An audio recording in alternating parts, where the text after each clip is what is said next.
All right, so we're doing practice questions. So we've got a lot of practice questions, it looks like, on, let's see here, there we go. That works. On causes, right? Because everything you know for the test, or either is it a cause of whatever we're studying? Is it a science center and diagnostic test? Is it a treatment? Or is there nurse interventions involved? And usually nurse interventions are related to teaching. And does the patient understand? Or am I teaching it correctly? Is the student nurse teaching this thing correctly? Teaching the causes correctly? Teaching these things correctly? But usually we're looking at, some important things you would teach them. So like AFib, they should make sure they take their what kind of medication. So hopefully someone with AFib did that, right? So anyways, we're looking at, so we got some groups here doing causes and such, but we're gonna go down, and then also we have some other items we could ask questions on. All right, so we'll go over these questions, that way you can see if you're being way too detailed, or if it's even something I would even ask, and it kind of gives you an idea of what questions look like, right? And then static questions are the same thing as the next generation NCLEX questions. They have the same kind of thing where you have to select two or more options, right? There will be multiple choice questions, and we're going to sprinkle some next gen questions in there. And that could be a different topic where we talk about what those look like. But those pretty much are static questions. You have to select two or more right answers. It's like a sentence, like the nurse notes that patient with AFib has this and this. You have to select the two right answers, right? All right, so let's clear that. Let's go up here. All right, so first question, let's also zoom in as well as fit. There we go. All right, so we got this first question here, right? And then we didn't write the answers, that's okay. So we need people to start typing their answers as well, all right? So we don't have we got some people dictating off to the side. So, but let's hide the answers for now, all right? Patient has the rhythm above. What is that rhythm? That is VTAC, right? So patient has VTAC. So you got to switch your brain to VTAC, whatever that looks like in your brain. Geographically, what works best for me was tables. So I can go, oh, that's right the way at the bottom where you talk about ventricular rhythms. VTAC is, oh, it's all lethal. I color-coded my table red. So I know that's a lethal rhythm, right? So VTAC, it can be lethal. You can have VTAC. There's 3 varieties technically. VTAC with a pulse, without a pulse, and torsades, right? But patient has this rhythm. Notes the medical record to identify what led to this rhythm. That's just a fancy word for saying what are the causes, right? So patient has severe pneumonia and was desaturating. So we're looking at past tense. Like, why did the patient go into VTAC, right? All the nurses are wondering. So you look at the medical record, you say, oh, shoot, look, they have this really bad pneumonia. Look at the x-ray, shows really bad pneumonia. Look at they were desaturating, 88%, 85%, 80%, 75%, and they went to VTAC, right? So A looks like a good option. Can't move this, right? And then patients is a current smoker, right? So current smoker is, I think we mentioned that, yes, that can lead to pneumonia and lead to other things, but we're kind of looking too much into it, right? So that would not be the correct answer, right? Abnormal tissue. Well, you want to specify where the abnormal tissue is. Abnormal ventricular tissue, right? Patient has ischemic tissue, patient has scar tissue on the ventricles. Yes, that would lead to it. So I would add to this, patient has scarred ventricles. Not like scared, but scarred, right? Scarred ventricles, all right? Hypothermia could have led to it. Yes, so we're looking at H's and T's. Those are important causes of VTAC, right? And it's the nice thing is that H's and T's apply to every one of our lethal rhythms. What are our other lethal rhythms? We got torsades, VTAC, VTAC, VTAC, VTAC, and what else? Asystole, PEA, and VFib, right? So the causes are the same for all 5 of them, right? Which is nice, right? All the same. It just depends on the patient and how sick they are. Okay. So one of our H's is hypoxia, right? Hypothermia is another H. Hypoklemia and hyperklemia. It's really hard to have both at the same time, right? What's your potassium? It's both high and low. How'd that happen, right? So I would pick one or the other, right? So I'd say hyperkalemia is usually the culprit, right? That can do it. Well, actually, I'll take that back. Hypoklemia can definitely cause it as well. Hypoklemia makes you very akin to tachyarrhythmias, very likely to have ectopy, likely to have PACs, PVCs, very likely to have VTAC as well. That's why both hypo and hyperkalemia are both options, right? So yeah, so probably maybe have different, maybe instead of smoker, we could put hyperkalemia, right? So that clues you in that both of them can lead to it. Okay, so correct answers are, so we'll save these images in case you want these later, but let's move this down here. Let's clear these guys out, right?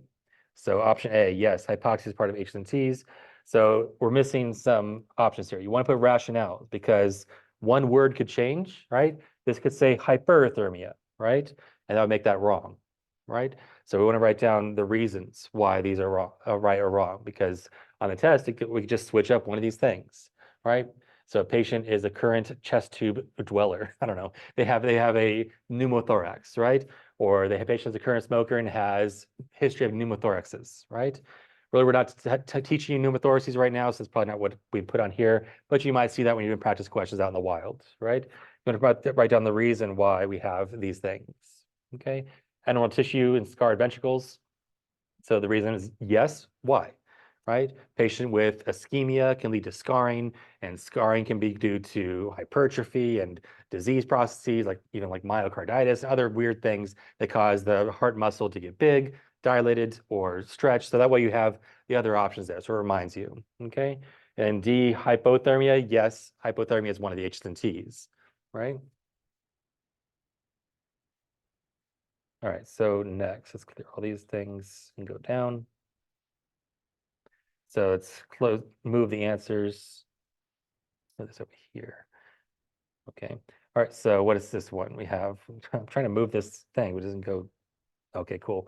All right, so the student nurse is reviewing the rhythm below. What the clinical instructor asks student nurse, what are the causes of this rhythm? The student responds with, got a lot of options there. Usually don't keep it that detailed, but we might have like a little case study where you can flip to the chart and kind of see some things, but usually it's going to be like 4 or 5 different separate things, right?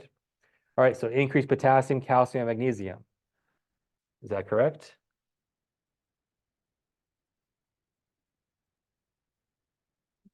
What do we say? That's incorrect. Why is it incorrect? So in our rationale, we would say, no, these are causes of bradycardias, right? And also you can put, add more detail, increased potassium can lead to lethal rhythms. If you don't know what lethal rhythms are, you can put down VFib, VTAC, PEA, systole, right? Those 4 lethal rhythms. Okay, so what else? So we didn't identify this. Sorry, is this SVT or sinus tach? I'm not really seeing great P waves to write home about. If there were P waves, it'd be sinus tach. No P waves and a regular rhythm clues me in. Sorry, to go backtrack. A fast rhythm and it's regular, it's probably sinus tach or PSVT, right? So which one is it? So then how do you differentiate it? Are there P waves, right? If there's P waves, it's sinus tach. If there's not, it is what? So the thing is like, if we're doing an algorithm, right? So increased rate, question mark, then you might have a sinus tach, right? Sorry, increased rate and regular. Go back here, back. Where's undo? There it is. Increased rate and regular. So yes, we're going down the pathway that we probably have PSVT or sinus tach, right? And yes, there is such thing as a flutter with a one-to-one response, but we're not testing on that. Right now we're trying to make sure you identify the basic stuff, and then you can add on spicy stuff later. Okay, so if increased rate and regular, no, then we're thinking what? Probably a fib, might be a flutter as well. Okay, that's a fast rate. Of course, these are RVRs, right? A fast rate, and it's irregular because it wasn't regular, right? That's a fib, a flutter. So if we have, let's erase this. So it's a yes, right? That means we probably have PSVT or sinus tach. What's the difference? P wave, right? P wave, question mark. If you have a P wave, yes, what does that mean? Starts getting messy. So yes, you have a P wave. What does that mean? You got a fast rate, it's a regular rhythm, and yes, you have a P wave. So it is, what's consensus? Sinus tach, right? And then if we have no P wave, but we have increased rate, it's regular, no P wave, it is PSVT. The P is important because eighth of a flutter that are fast are also technically SVTs, right? And ST is technically an SVT as well. All right, so we'll save this real quick, and then let's clear this out and come back to our stuff here. So, okay, so again, what is this rhythm? Sinus tach or SVT? What is it? This is SVT, okay? And then increased calcium, we said that was wrong. It would be decreased, right? Would put you at risk for PSVT, okay? Patient came to the hospital for cholecystectomy, ended up getting a CAUTI and due to breakage sterility. Patient number is 101.8. They have 3 kids and a mom. All right, so what is that? So that's all described in A. Good. So there's a good, it's a little bit long, but it's a good response. I'd probably make the other ones also that long, right? If that was really a good test question writing, you usually make all the answers the same because usually always the long one is the right answer, right? So you try to make them even length. All right. Dehydration, does that put you at risk for PSVT? Yes, it does, right? So all of these things are SNS responses, right? SWS, I guess. All right, so SNS stuff, right? So the SNS stuff, again, is not going to change. It's that once you learn that once now, it's going to be for every disease process. We start talking about like ABGs and hypoxia. Well, low to SNS, I get these symptoms, tachycardia, tachypnea, et cetera, right? I got low blood sugar. I got low O2. What else is a reason for your SNS to fire off? High CO2, low pH, right? Low blood pressure, stress, anxiety, and infection, right? Or inflammation, you could say. So all these things are always going to trigger. Those 5 things, 6 things are always going to be things that cause tachyarrhythmias. They technically can also cause VTach, because VTach is tachy, right? It's in the name. All right, so dehydration. Well, that wasn't one of my causes of the SNS, but what is dehydration? That's technically a low blood pressure state, usually, a low circulating volume, right? So dehydration, it triggers the SNS, so they'll get a PSVT. Why do they not just get a ST? It depends because they probably have something wrong. They have scar tissue, they have ischemia, they have atria that are bigger, right? There's something that's making them have an abnormal response to that. If you or I, if we have normal atria, we are going to have just sinus tach, right? But the nice thing with these causes, for all the tachyarrhythmias, it's SNS something, right? Something the SNS triggered it. All right, so dehydration is correct. A was incorrect. B was correct. So let's cross through this one. All right, and then patient's lab results are this: K of 2, calcium 6.5, mag of 1. So in the new NCLEX, we have to give you the ranges, right? So these are all what? These are all low. And usually it's hard to have 2 things correct at the same time, right? You can't have, sorry, 2 opposites at the correct time. Like hypotension and hypertension cannot cause PSVT, right? Now, hyperkalemia and hypokalemia can, but for like VTach, for instance. But here you have low electrolytes. Okay, so we have low electrolytes as option D. We have high electrolytes as option A. They probably are not both going to be correct. Okay, so it's one or the other is going to be correct. So which one's correct? D is correct, right? And patient has a 77-year-old who has a history of diabetes, underwent hip replacement, and is currently taking Rapmel.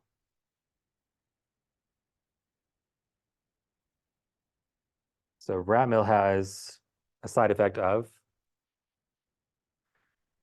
low heart rate or high heart rate? Low heart rate, right? Rapmels are non-DHP calcium blocker, and it's not one of those things, it's the other regular calcium blockers, they cause hypotension, and therefore SS fires off, and we get reflexive tachycardia, right? So if they were taking maybe, nifedipine, which is a DHP calcium blocker that lowers blood pressure, that could do it. Okay, so this Rapmel, this lowers heart rate, right? And this is not a low heart rate situation. There's a high heart rate situation. All right, so really E is a good question in of itself, right? So there's the question stem, and then the options could be for EKGs, right?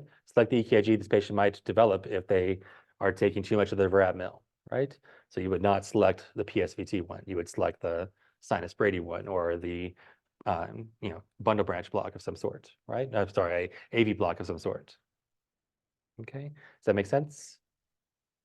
Okay, so let's save this. If someone wants to look at this later. All right, so then on our options here, we should have little rationales, right? That clue you into the right answer.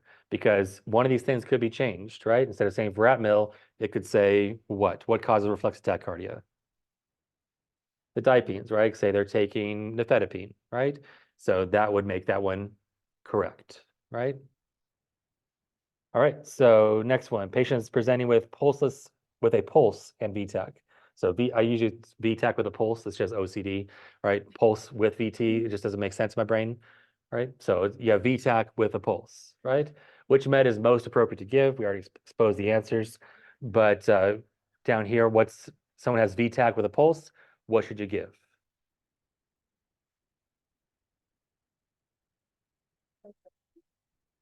So VTAC, right? If we had particular SA node and AV node, we have a problem. Looks like a little puppy. But anyways, you've got a atria and ventricles there.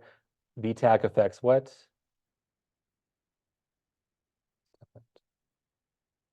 There it is. All right, so highlight. All right, so it's affecting this area down here. This is what's at fault. There's something going on in the ventricles, right? There's a right ventricle's going haywire, the left ventricle's going haywire, the bottom of the ventricle's going haywire, or there's multiple parts, otherwise known as polymorphic VTAC, right? Or torsades. So there's something wrong with the ventricles. So what affects the where's the digoxin work? So your A, B, C, D drugs only work here, except for, what's the little exception? No, the A. What does A stand for? Amiodarone. Amiodarone does both. Okay. The ABCD drugs all affect the AV node, but what's B stand for? Beta blockers, right? C stands for calcium blockers. You put a little asterisk there as well. It's just the non-DHP, right? Just those two. And then D for the digoxin, right? So those drugs affect the AV node. And is this an atrial rhythm? No. So we're not trying to prevent an atrial rhythm. We're trying to correct a ventricular rhythm, right? And amiodarone is a good medication for ventricular rhythms also, right? So that being said, C is correct, right? Is there anything else that's correct? Digoxin. So in the rationale, hopefully we wrote no. Digoxin affects is an ABCD drug. It affects atrial rhythms that are fast or slow. Which one? Fast, right? So for fast atrial rhythms, we give medications that suppress the AV nodes. Okay. So, and then you can put in parentheses what that is. Sinus tach, we don't really treat, but AFib, A-flutter, PSVT, we would give those ones, right? And then epinephrine, do we give epinephrine? Like, well, they have VTAG, their heart rate's already fast, but in the options, it would say no, but if they had no pulse, yes, we would give epi, right? No pulse, it's like, well, their heart rate's too fast, like they're already dead. What's gonna hurt, right? Let's give epinephrine, see if it works, right? And it's indicated. The American Heart Association says go ahead and give epinephrine if you have VTAC with or without a pulse. Which one? Without a pulse, right? So if this question just changed this right here, it said pulseless VTAC, then amiodarone would be correct as well. That's also a medication we give for pulseless VTAC, but we give epinephrine. And what else do we do if someone has no pulse? We do CPR, right? So this is wrong here because it says VTAC with a pulse, right? And adenosine, do we give adenosine? No. You would say no. That is for what? That's for PSVT only. We don't really give it for other ones. Okay. So the correct option is C only, right? If it said pulses VTAC, then we got then we can, that just changed one word. We have other things that make this correct, right? Then we would add on what other two options if it said pulses VTAC.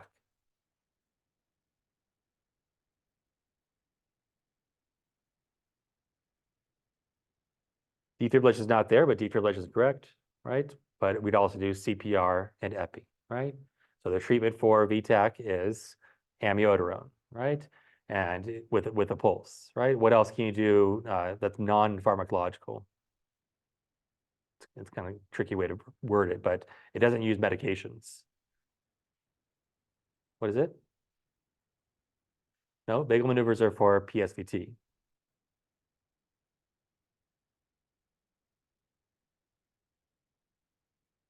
Someone has a pulse and they have VTAC. What else can you do to get them out of that? Yeah, cardioversions. What kind of cardioversion? What flavor? Synchronized cardioversion. Synchronized cardioversions for every tachyarrhythmia. You can do synchronized cardioversion to anybody who has a rate that's fast, right? Usually it's reserved when their blood pressure is less than 90, right? Some people sign up for this, but right? But that's the idea. So how do you keep track of all these little things? I can't remember that one or that one. That's why like developing a table can help. That way you have everything in the box, and then those are the things that and then you can come a mnemonic for those things in the box if it's not making, if it's like a lot of things, right? And we'll go over, I'll point out the tables here as well. All right, so that's the idea. So let's save this, bing, and let's scroll down here. Okay, and we got no question, but we got potassium level 3.9. What happened to the question? Oh, it's under it? Oh, okay. All right, so we got patient has extreme fatigue, hypotension, palpitations, and shortness of breath. So this is a fast rhythm. How do I know it's fast, not slow? Palpitations are a feature of fast rhythms, right? They got chest pain, shortness of breath, hypotension, confusion. This is a sign of poor cardiac output. This patient is what? Symptomatic or asymptomatic? Symptomatic. This patient probably requires treatment. They have sinus bradycardia. Oops. So we probably want to take palpitations out if we're going to ask a sinus bradycardia question. Okay. So we take that guy out, and we have sinus bradycardia, rate of 40, but poor cardiac output is poor cardiac output is poor cardiac output. That's not going to change. Whether you have a slow rhythm, no rhythm, or you have a fast rhythm, right? They're all going to result in poor cardiac output. It's just palpitations is a feature of fast rhythms. Okay. So we have a rate of 40. What finding could be a cause in this condition? What causes bradycardia, right? So we have what? K of 3.9. Okay, and then of course we would give you normal values. K of 3.9 is normal, so that's not going to do it, right? What would do it? So you would say in the options there, no, normal potassium does not cause bradycardia. But what kind of potassium causes bradycardia? What kind? No. High potassium causes bradycardia, right? So high potassium causes bradycardia, and that's going to then, so you can see how this changed by one little thing. If we said K of 7.9, then that'd be the correct answer, right? So it's incorrect now, but what if we change one thing, right? So that's the idea of the exam, is like, can you recognize what is, if this is abnormal or not, right? If this is a cause of this thing, okay? Digoxin, does that cause a low heart rate? It does. So digoxin's correct, right? So then what about amiodarone? Does that cause a low heart rate? Yes, amiodarone causes low heart rate. All of our ABCD drugs are designed to lower the heart rate, right? So the side effects of all the ABCD drugs are low heart rate, right? None of them cause high heart rate. Amlodipine, does that cause low heart rate? No, it causes reflexive tachycardia. It makes you tachycardic. You take too much of it, your blood pressure gets low. Your blood pressure gets low, your baroreceptors fire off, your SNS fires off, you get tachycardic. If you have abnormal atria, abnormal ventricles, you could have VTAC or PSVT or AFib flutter. Adenosine, does that lower your heart rate? Technically, yes, it lowers your heart rate. It really turns it off, right? So I probably would not put adenosine if I were to test you, right? Adenosine, yes, technically does lower the heart rate, but they would not present to the hospital like this, right? So what happened? Oh, I took adenosine off the street. So why'd you do that, right? So yeah, I would probably change it to something else, like atropine. Atropine is a good one because atropine sounds, there's like all kinds of A medications, right? So if this said atropine instead, right? Someone's going to change it. If this said atropine, would that be correct?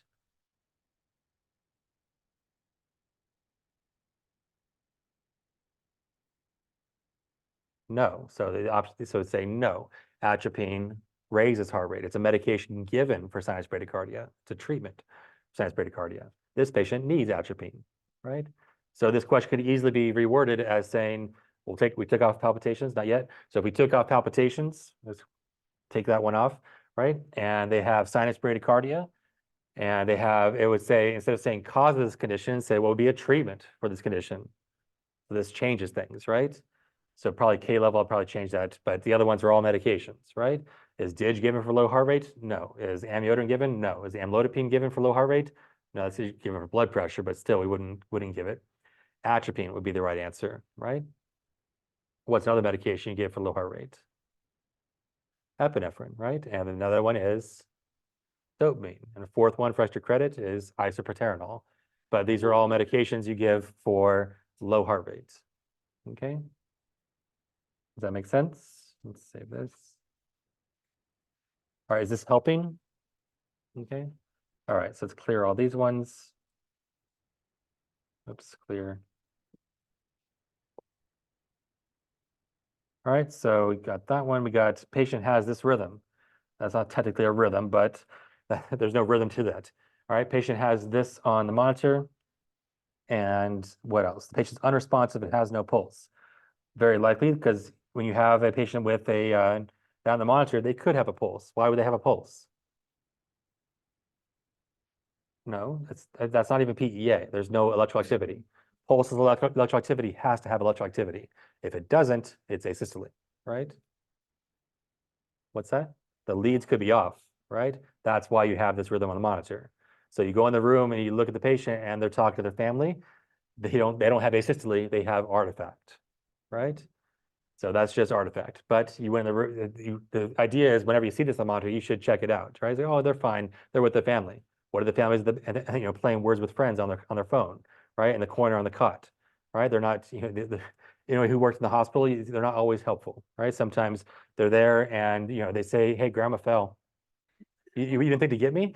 Or what happened, right? So yeah, so the leads came off, right? The leads came off. They probably have a pulse, right? But they could not, the leads may have came off and they have no pulse also, right? That's also a situation. Either way, we have this EKG in the monitor. There's no pulse. They're unresponsive, likely because they have no pulse, right? Nurse calls a code blue and does what? So basically, it's asking, what do you do when you have no pulse and asystole, right? So what are the two things you do? The only two things you do are CPR and epi, right? So CPR plus epi. Those are our only options. Do we defibrillate asystole? No. So there's probably defibrillation here. Yep, guaranteed, right? When you look at enough EKG questions, you kind of filter out, like, oh, they're going to ask me about defibrillation, aren't they? And that's wrong, right? So you would say no. We defibrillate these lethal rhythms. We do not defibrillate asystole. And what else do you not defibrillate? PEA. All right, so PEA, asystole are no defibrillation. It's a yes to what? VTACs. And what else? Which is a VTAC, but yes, you can, I'll separate it out. VTAC, torsades, and the third one, VFib, right? So those three you shock when there's no pulse, right? You're not gonna have a pulse with torsades or VFib either way, but anyways, and also probably on the test, I would say unsynchronized cardioversion in parentheses, or to let you know that it's synchronized or unsynchronized, right? And then atropine, would you give atropine? No. What is atropine given for? Bradycardias only, right? And then, so epinephrine, we give epinephrine? Yes, that's correct, right? Prepare for synchronized cardioversion? No. If it was VTAC and no pulse, synchronized VTAC, let's just say VTAC with a pulse, right? Would you prepare for synchronized cardioversion? You would. That's a treatment for VTAC with a pulse, okay? But cardioversion, we're not shocking anything that's asystole or what else do you not shock? EA. And then start CPR, that's correct, okay? So let's save this, clear. And okay, so we got this guy right here. What is this rhythm? First off, does the stem tell us? Do we spend all of our 1.2 minutes trying to interpret it when the stem just told us the whole time, right? So let's say a patient presents with chest pain and shortness of breath. That's not good. That's a sign of low cardiac output, right? Chest pain, shortness of breath, hypotension, confusion. Those are all signs of low cardiac output for fast rhythms and slow rhythms, right? That means they have a symptomatic arrhythmia. They have a symptomatic EKG finding. Okay, based on the EKG above, what do you do for rate control? Okay, so there's a problem here. They don't, well, not a problem actually, but they have signs of poor cardiac output. There's a wrinkle here. So this could be if they have low blood pressure, none of these medications, whether they be right or not, would be given because all of our medications lower the blood pressure, unfortunately. Okay, but assume we have a good blood pressure, right? It's like, well, I shouldn't put more information into that. Well, you don't need to add information that they're hypotensive, right? Right, even though you love the song and you know that's fine, you can love the song and sing it all the time, but they don't always have all the things, right? They can just have one of the things. They can just have a little bit of confusion, right? Like, why'd you call me 3 times this morning? I got to tell you that you're, you know, that that I solved words with friends like 12 times. Like, that's weird. You don't usually do that. What's going on? They could just have confusion. They could have a really fast rhythm that's causing this to happen. They could have what rhythm? What's this rhythm right here?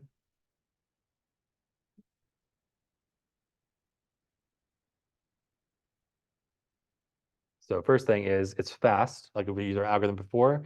So do we have a fast and regular? No, it's fast and irregulars. What was that? Either two options. What is it? What are they? It's going to be AFib or A flutter, right? So it's either AFib or A flutter. Okay. So which one is it? Why is it AFib and not A flutter? So we don't have any P waves that look like flutter waves, right? Flutter waves are, you know, the sawtooth shape, and you can easily nicely see them between the QRS complexes. So we have irregularities here, right? So we have an AFib, which is RVR. Okay. So what do we give? So what's for rate control?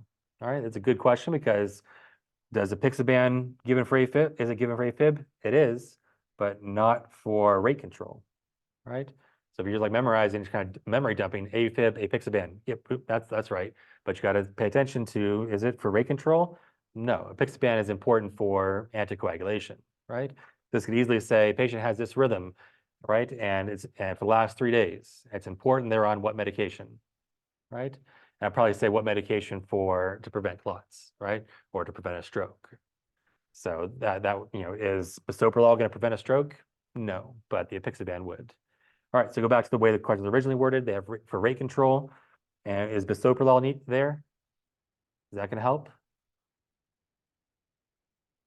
So bisoprolol is a part of man-babe, right? And man-babes are beta blockers, right?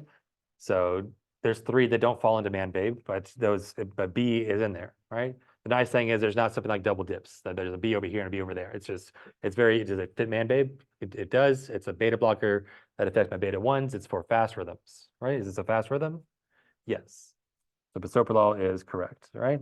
What about propranolol? Is that man-babe? It's not man-babe, right? Or man-babe. That is wrong. Okay. And then amiodarone, is that given for atrial? I thought it was for ventricular rhythms. Is it for atrial also? Yes, it's one of the ones that double dips, right? So amiodarone is correct. What about atropine? That's an A, B, C, D. Yeah, A. No, right? There's only one, or there's technically 2 A's. Little tiny A is adenosine for fast rhythms, and adenosine is only for PSVT. Is this PSVT? No. And also adenosine is not an option, but atropine is not given. Atropine does what? It does what to the heart rate? It makes it fast, right? So it's for what kind of rhythms? Bradycardias, right? All those. All right, so that makes sense. So this guy, we got, what is that? Okay, so we got, see here, little sawtooth waves, we got extra P waves. Usually when you have extra P waves, it's probably A flutter. Okay, and so it's A flutter. It looks pretty well controlled. It doesn't look like it's too fast. Okay, anyway, a student nurse has a patient with this. What could be a cause of it? Hyperthyroid? Not really. And so hyperthyroid causes fast heart rates. And hyperthyroid, you learn in MedSearch 3, so I probably would not test you on that. Okay. Patient is obese. And you could add more information there because obesity puts more strain on the left ventricle, more left ventricle strain could make left atrial enlargement. More left atrial enlargement is a reason for a flutter, but that's putting too much into it. Okay. Blood pressure 185 or 97. Well, hypertension also does all those things. Patient's on digoxin. So what could be a cause of this? I mean, is this slow? Looks pretty regular. How fast is it? Yeah, 300. What's next? 150, 100. Heart rate is 75. So I don't think the jocks is causing this. Patient drank a cup of coffee. That causes tachycardias. Doesn't really cause flutter. You may feel fluttery, but that's not what we're talking about here. So we got no right answers. So what would be a correct answer? So high blood pressure can cause changes in the atrium ventricles. I'd probably add that information to you. I would say patient with hypertension and they have left atrial enlargement, right? Patient with COPD and right atrial enlargement, right? They have some structural problem, right?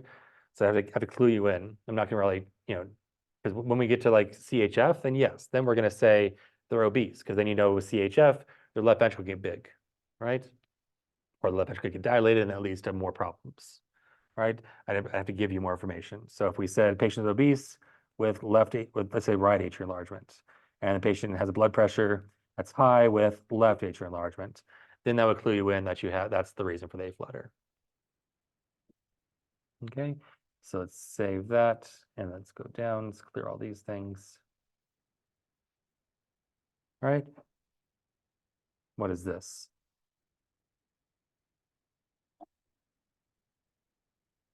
So there's a fast rate, right? It looks really fast. So is it regular or irregular? It's a regular fast rhythm, and we use our algorithm. What if do they have P waves or not? So no P waves and fast and regular means I have PSVT, right? So I got PSVT. What medications can you give? This is a treatment for PSVT. So what do I give? What medications for the patient above? Atenolol. Do I give atenolol? I mean, you could, but really PSVT is a one disease drug, a one rhythm drug. So we're going to kind of zero in on adenosine, which is not present. So I'll probably change this to maybe an AFib, right? Or to an A flutter that's fast, or to a sinus tach. You really don't treat, so I probably would not do that to steer you wrong. But I probably put an A flutter AFib in there. Does someone want to change that to AFib A flutter real quick? Okay, so just kind of copy and paste an AFib, A flutter in there. So let's say it's AFib. Let's interpret it. Let's do a fast AFib. So the one up above, right? So what's the treatment for AFib? Atenolol? Is that a yes?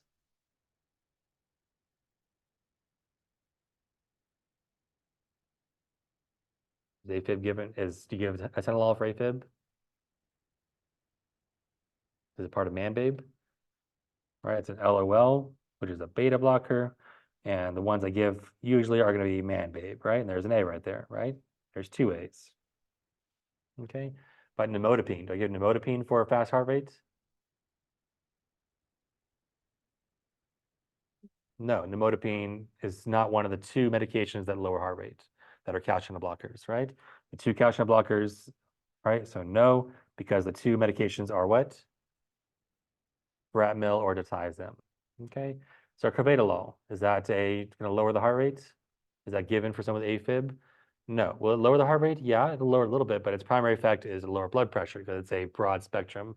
It's a non-specific beta blocker. So that's incorrect. Okay. What about digoxin? Do I get digoxin with some of the AFib that's fast? Yes. All right. If someone can change the picture to AFib, that way it checks a box in my brain. All right. Or just delete it and just say patient has AFib. All right. So we got, let's save this. I don't know if I want to save it until the picture's changed. Thank you. All right. So let's save this ping right here. And let's scroll down. Clear all. There it is.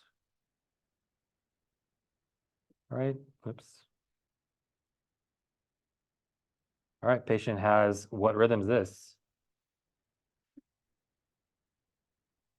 So they have torsades. Good, which is polymorphic VTAC, right? So what causes torsades? What electrolyte balance is associated with torsades? Don't give it away, right? So take away torsades. So the patient has what? Low or high potassium? So usually low potassium is associated with torsades.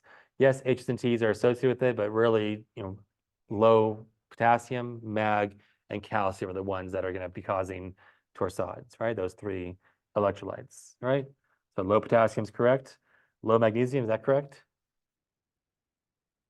Yes. Low magnesium, yes.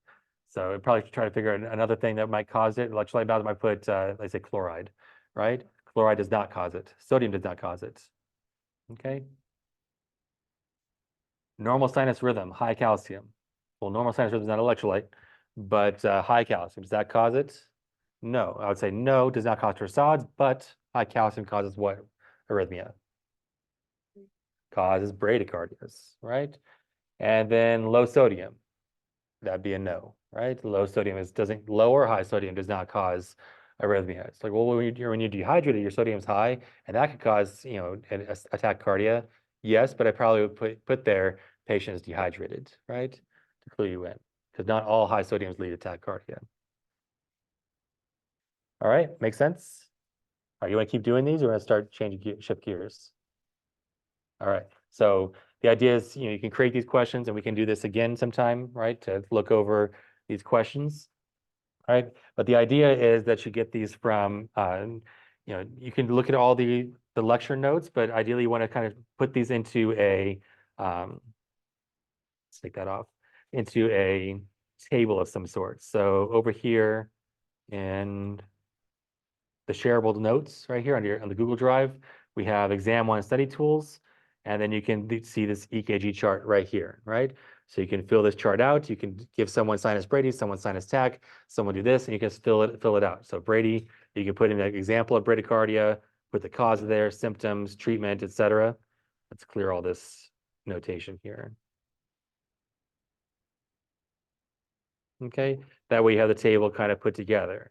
Then you can put down like your arrhythmia medications. What meds do I give for arrhythmias? I got my ABCD drugs. What are their indications? What are the mechanisms of actions? What are their side effects? What is their nursing considerations? Same thing for bradycardia meds like epinephrine and atropine, etc. Okay, and then we got some other things like on a branch block. We got ST elevation, ST depression. I'm going to test you on that, but maybe just for your own edifications, is this right or not? Right? And then AV blocks that are their own thing that we can describe here or up top, right? And then what is this? Cardioversion versus defibrillation or unsynchronized cardioversion, right? So cardioversion, I'll probably put down synchronized cardioversion versus unsynchronized cardioversion, right? Synchronized versus defibrillation or unsynchronized cardioversion. All right, so when do I do CPR? Just straight up CPR is what lethal rhythms? asystole and PEA. And then also it's also given for anything that's pulseless. So also VTAC and torsades and VFib. I'm going to be doing CPR. But are all four of those lethal rhythms given synchronized cardioversion? When there's no pulse? No. Which one with a pulse do you do synchronized cardioversion? The only one that can have a pulse, which is which one? VTAC. VTAC is the one that can have with a pulse or without a pulse, right? And then we got intervals, right? So the important ones are definitely PR intervals because we have medications that affect those. We have AB blocks are a result of a prolonged PR. QRS, really, we're not really testing you on that so much because bundle branch block is really the only thing. We don't teach you bundle branch blocks. It's just to be aware of that. Really, it's more for clinical than anything. QT, though, that's prolonged. What does that lead to? Torsades, all right?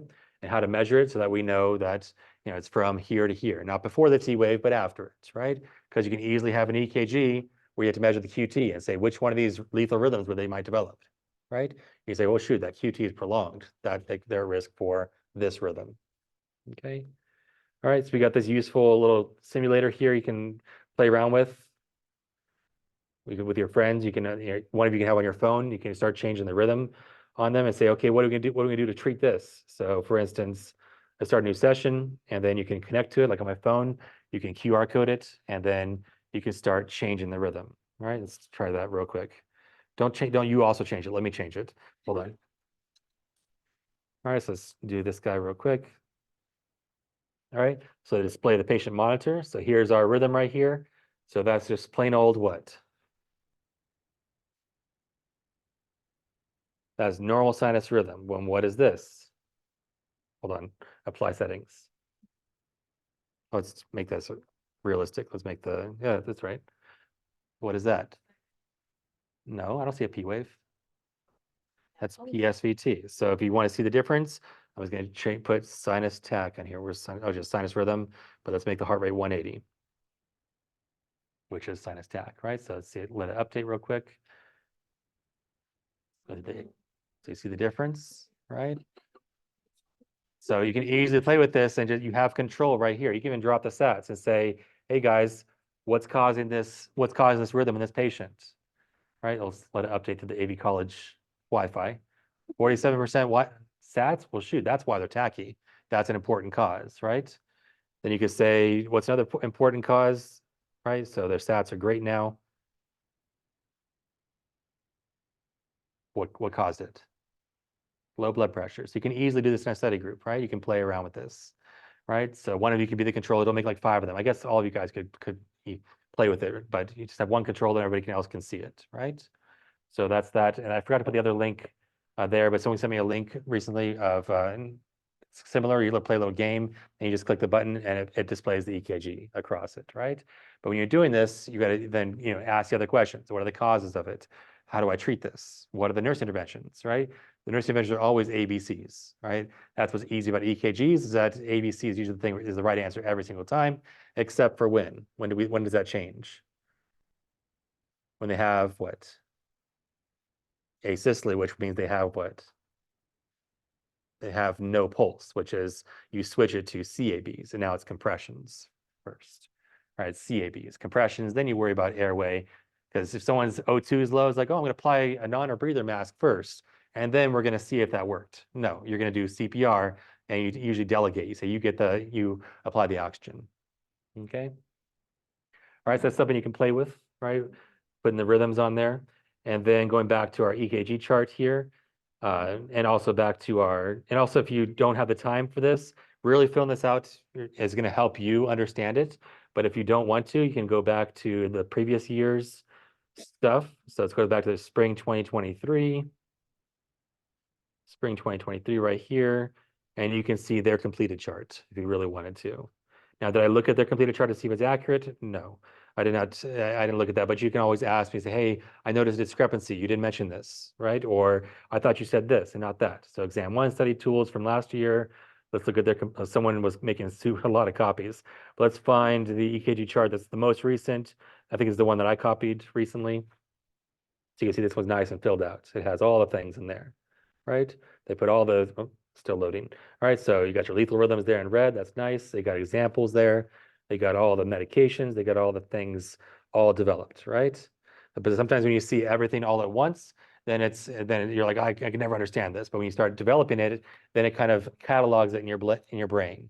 You're like, these are my VTAC rhythms. There's only 4 of them. Shoot, that's easy, right? Then you realize when you put it into a chart form that you realize the treatment's the same for each time, right? It's H's and T's all the way down, same as above. There's nothing different. Sometimes there are different things like torsades. Think like torsades, we're going to split it up as different causes. I'd probably add the causes there. So that's the one that's different, right? So for instance, it's missing it, right? I'd add some causes of torsades, right? But H's and T's are legit for everything else, for all my lethal rhythms, okay? So there's that. The other thing I wanted to point out was, let's go back a few. So that's spring 2023. Let's go back to spring 2024. Over here, exam 1 study tools are cool EKGs. So this can help you practice, right? So when you're in clinical, you can take a picture and upload it, right? So you can, and then please don't put HIPAA, right? So put some stuff in there. So like yesterday we had, student threw this up there. So what is this? This can help with the interpretation. And what is this? If you can't see it. And the notes here, you can then put the actual answer, right? So what is it? Flutter? No, Flutter usually has more than one P wave, right?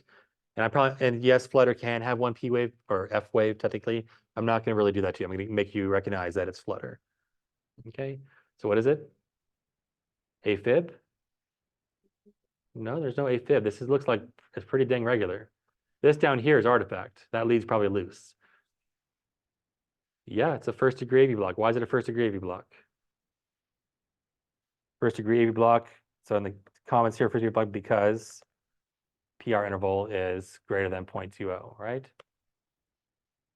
But is first degree AV block a rhythm? No, it's a feature of a rhythm.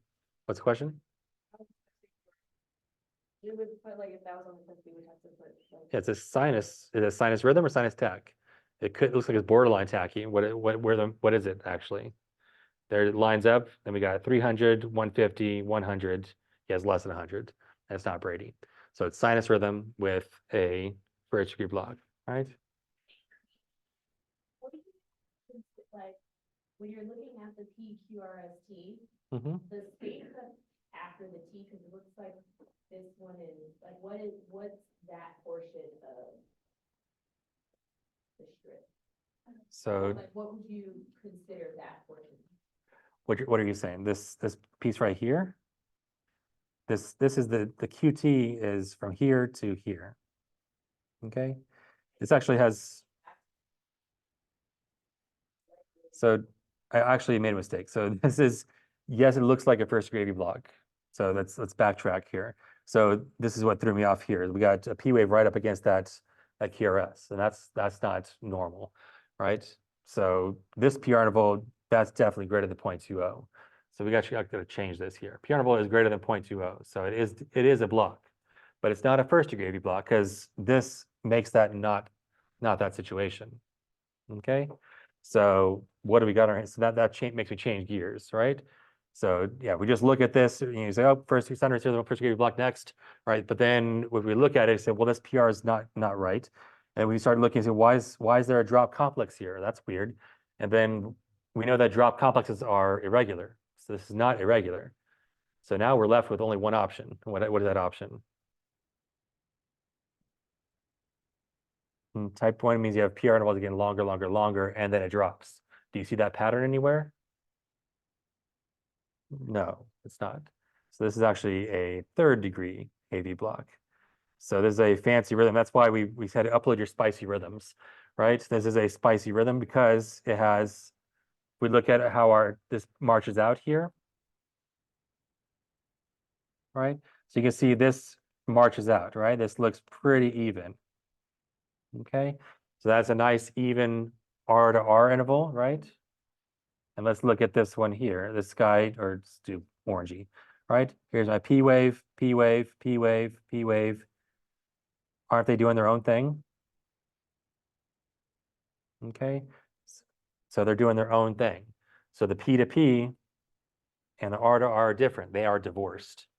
Okay. So let's save this real quick. So there's a third degree AV block. So PR interval is greater than 0.20, therefore a block. And you can say that this is a third degree AV block because why? R to R and P to P are different.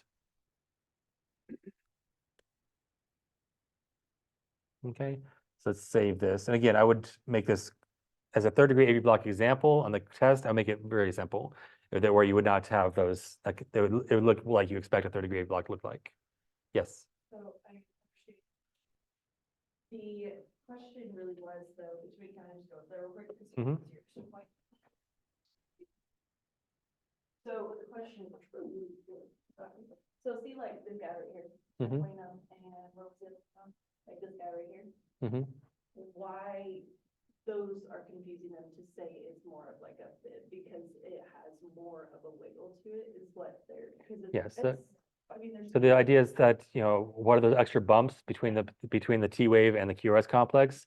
Maybe that's AFib, right? Well, AFib is irregular. So that's what already tells you it's not AFib, right? So AFib is never regular, right? You could say, yeah, maybe there's artifact in there, but those are that it's artifact that has regularity to it. That's what's not there, right? So what I would do also is probably put this, put this down few. I'll put it down here. That's not a good one to start out with, right?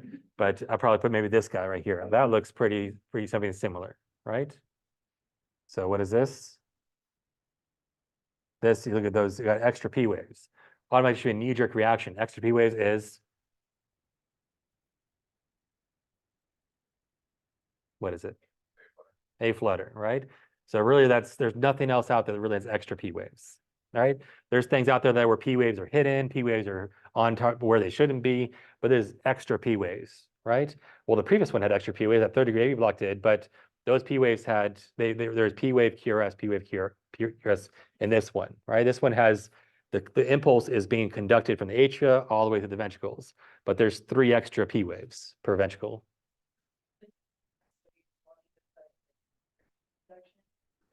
No, we're not getting that fancy. So we're not gonna say is it a 3-to-1, 2-to-1. All we're going to do is recognize as a flutter, recognize the AFib, and then what are the causes, treatments, diagnostic tests, and complications, interventions we might do.